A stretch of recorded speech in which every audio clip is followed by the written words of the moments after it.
وعلیکم السلام ورحمۃ اللہ وبرکاتہ۔ محترم بھائی نے لکھا جی الحمدللہ کہنے کی بڑی فضیلت ہے، اس کو حدیث باحوالہ پیش کر دیں۔ ہاں جی محترم بھائی، اس کی بڑی فضیلت ہے الحمدللہ کلمے کی۔ میں آپ کو حوالہ بتا دیتا ہوں، آپ صحیح مسلم نکال لیں، اس کے علاوہ بھی آپ کو روایتیں انشاءاللہ مل جائیں گی۔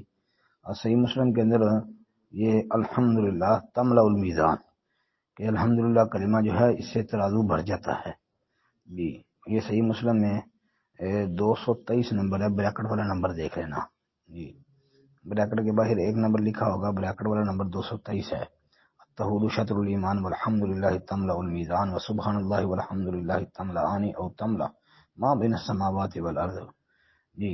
یہ پوری حدیث آپ وہاں پڑھ لیں۔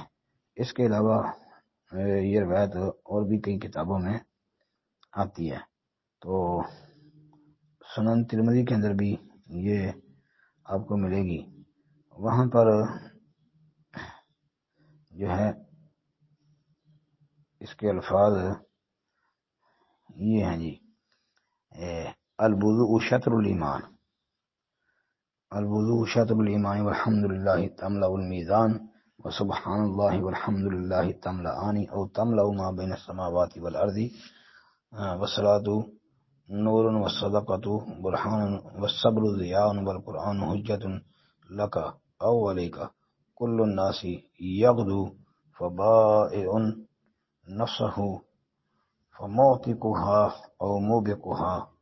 یہ ترمذی کے الفاظ ہیں۔ مطلب کیا ہے کہ نبی علیہ الصلوۃ والسلام نے فرمایا وضو آدھا ایمان ہے، اور الحمدللہ اللہ کی حمد یہ میزان کو ثواب سے اجر سے بھر دے گا، اور سبحان اللہ اور الحمدللہ یہ دونوں بھر دیں گے آسمانوں اور زمین کے درمیان کی جگہ کو، یا ان میں سے ہر ایک بھر دے گا آسمانوں اور زمین کے درمیان کی ساری جو جگہ ہے، خلا ہے، اس کو پر کر دے گا اجر و ثواب سے۔ اور نماز جو ہے وہ نور ہے، اور صدقہ دلیل اور کسوٹی ہے ایمان کی، صبر روشنی ہے، اور قرآن یہ تمہارے حق میں حجت و دلیل ہے یا اور تمہارے خلاف حجت ہے۔